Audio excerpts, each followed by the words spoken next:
This week and next week, we're going to be reading scriptures, sayings, stories about Jesus that contain great reversals.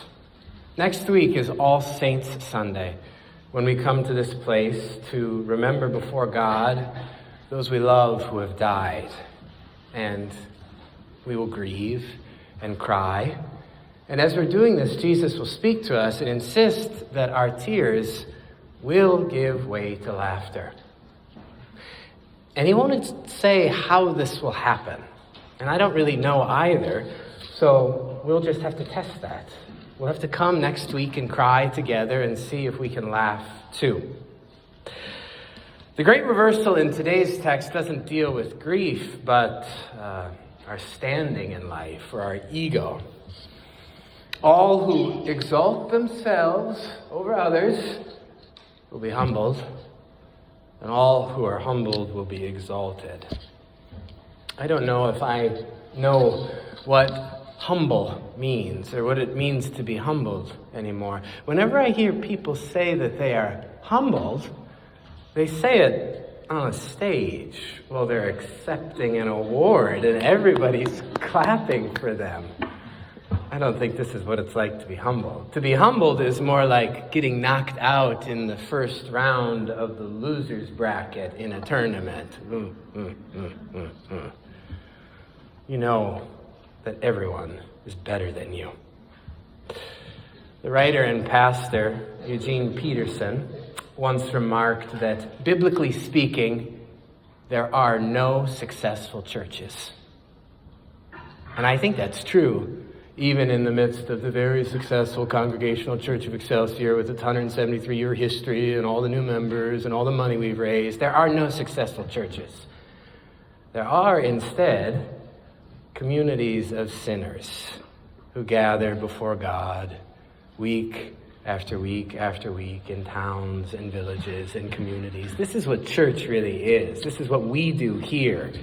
And my hope today is that we become more well acquainted with humility so that the good news can really become good news.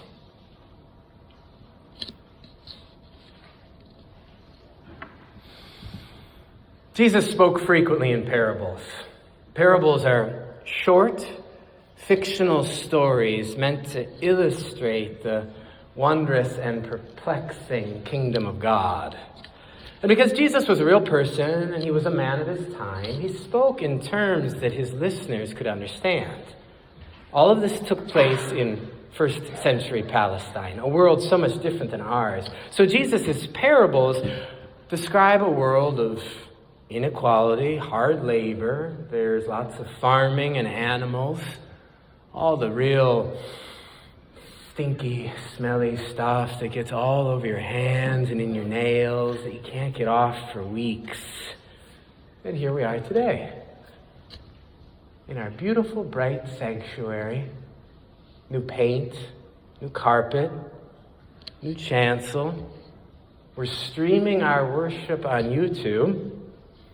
These days, to worship God, you don't even need to sit next to real stinking, smelling people. You can just do it by yourself at home. It's a different world that we live in. It's almost unreal. How are your investments doing? Do you have any cryptocurrency? Is your on-life live? Is your on-life world well and good? And that last time when you just clicked the button and food arrived at your doorstep, was it good food? I read recently that Uber Eats is testing out a new delivery program for their food. Drone delivery. Food will be delivered by robots in the air. Can you imagine that? Sitting there, just tipping your head back. Tacos falling from the sky. It's a shame we still have to chew, isn't it? But 2,000 years ago, Jesus told parables. He told parables about farmers planting seeds or herdsmen looking for lost sheep or virgins waiting for husbands. And parables are supposed to be a little odd and slippery and difficult to understand, but sometimes the world they reference is so far from robots delivering food that we can't even understand what the parable's about.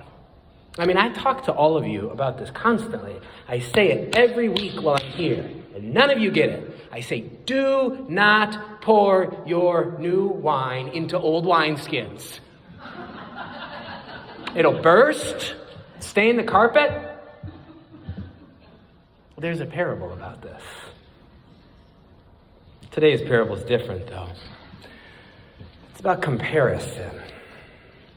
I heard once that comparison is the thief of joy. And you can kind of feel this in this parable, and you can certainly feel it in your real life.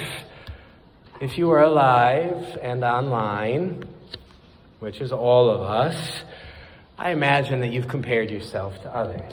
Thought about whiter teeth, a better body, finer fashion, a bigger home, having more friends, kids who are smarter and more athletic, parents who are wealthier and will leave you more money, more quality time with your children, more quality time with your parents, a hotter marriage, more self-fulfillment, more actualization, a better church. You've probably thought about all of these things because you've seen examples online and you know what you don't have. Or on the other hand, maybe if you feel pretty good about yourself, then this sense of goodness is partly derived from looking around and comparing yourselves to others. Just thinking, hey, I'm doing okay. Sometimes I hear people express this, and I think humility is their goal. They say something like, we've got nothing to complain about. Just look at how much worse things could be for us. And they gesture at other people that they assume must be miserable. And I don't know if these other people are miserable, but I feel better myself imagining that other people are miserable. And then I say a little prayer that goes like this. God, I thank you that I'm not like other people. We're all so precious and unique. That prideful little prayer that I just shared, that the Pharisee said first, it just needs the tiniest tweak, and it proclaims one's specialness related to God. And that's a nice thing to think about. God, I thank you that you made me who I am, that I'm just the way I am, that I'm not any other way. It sounds kind of healthy, doesn't it? A positive self-esteem, being at peace with one's identity. The Pharisee doesn't want to be anyone else. He just looks around at everyone else and feels good about himself. But the other guy, the tax collector, the guy who's weeping and pounding his chest, I'm worried about him. We need to get him away from this church and get him some real help with a therapist. Parables are slippery and they're surprising, and Jesus says that they're hard to understand. So part of what makes today's parable hard to understand, I think, is that the Pharisee, the guy who's doing well, looks a lot better than the other guy. Now, we get to hear the prayer of the Pharisee because Jesus shares that with us, but he wouldn't have said this out loud. He would have just said it very, very, very quietly. So all that you or I would have seen is a stable, composed, collected, successful man with a fine marriage. And here's what I would get to see. He'd like to make a $200,000 gift to the temple. And I say, well, absolutely, sir. We thank you for your generosity.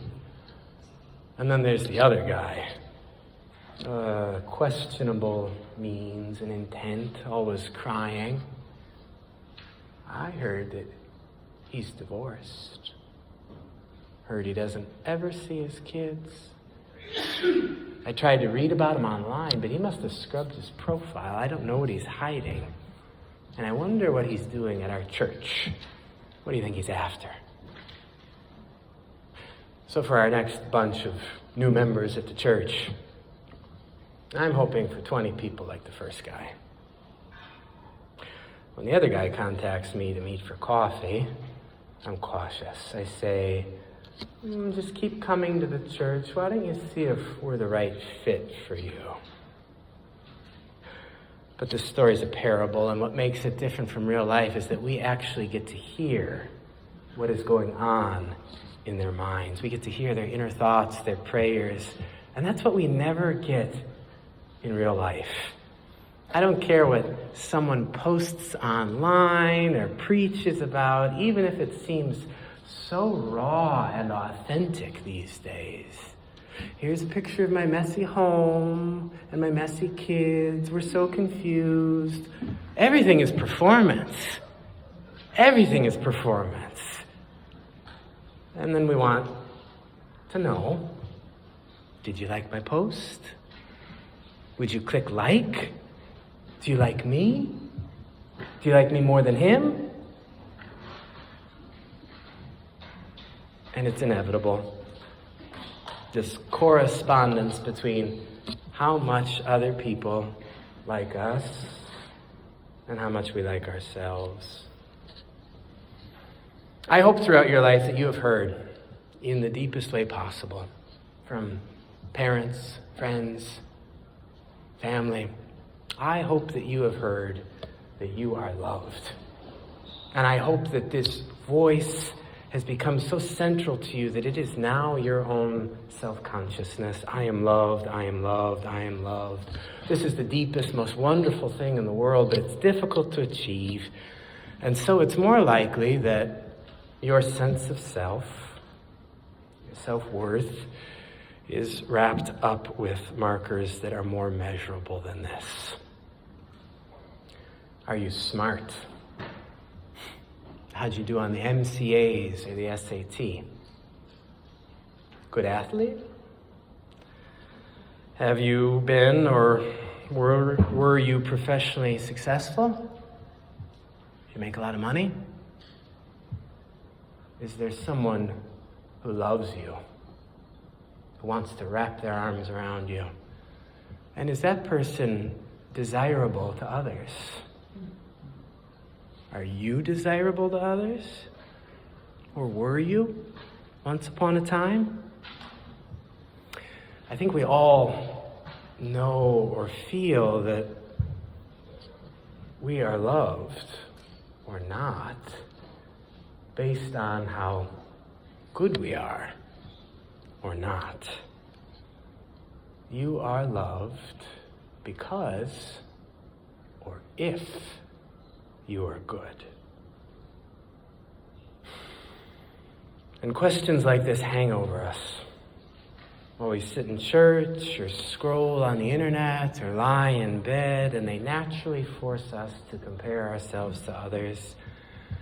And I think that all of you are above average and way better than everybody else who's out there.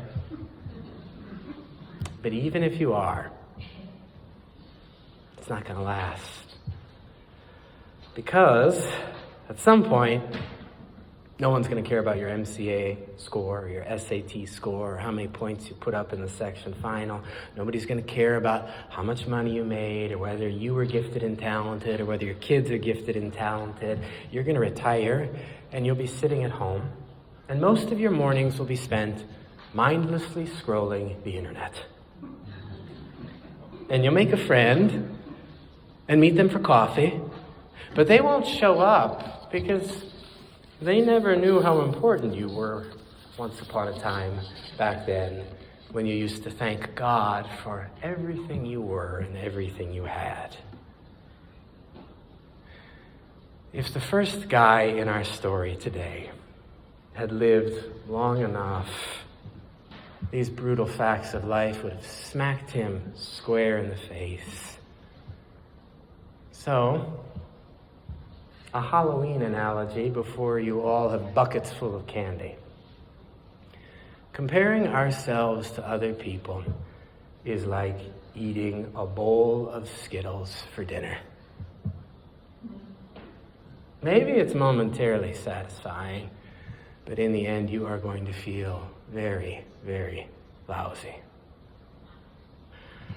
So, parables are slippery and they are surprising, and so there is a twist in today's parable. And this is what you have to remember.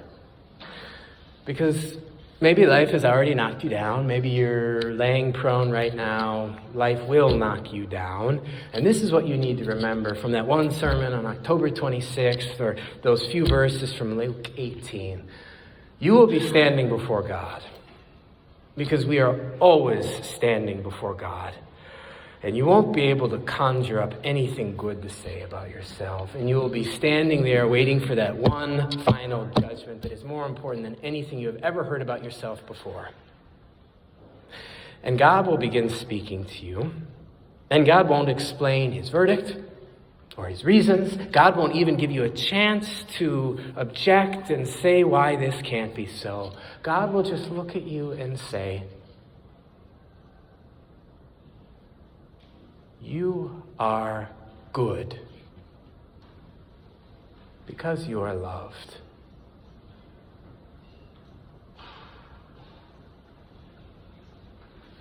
Amen.